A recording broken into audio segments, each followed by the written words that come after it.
ఎగువ ప్రాంతాల్లో కురుస్తున్న వర్షాలతో శ్రీరామ్ సాగర్ ప్రాజెక్టుకు నీటి ప్రవాహం పెరిగింది. మంగళవారం ఉదయం 9 గంటలకు ప్రాజెక్టులోకి ఇన్ఫ్లో 28,570 క్యూసెక్లకు చేరినట్లు అధికారులు తెలిపారు.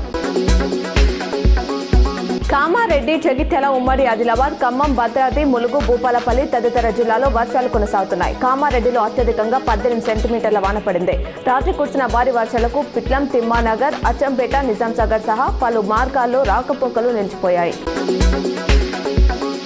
హైదరాబాద్ బులియన్ మార్కెట్లో ఇవాళ బంగారం ధరలు స్వల్పంగా తగ్గాయి. 24 క్యారెట్ల 10 గ్రాముల గోల్డ్ రేటు ₹220 తగ్గి 1,44,000కు చేరింది. 22 క్యారెట్ల 10 గ్రాముల పసిడి ధర ₹200 పతనమై 1,32,000 పలుకుతుంది. అటు కేజీ సిల్వర్ రేటు ₹2,35,000గా ఉంది. కామారెడ్డి జిల్లా నాగిరెడ్డిపేట మండలం పోచారం ప్రాజెక్టు పూర్తిస్థాయి నీటి మట్టం 1.820 టీఎంసీలుగా నిండి వరద ప్రవహిస్తుంది.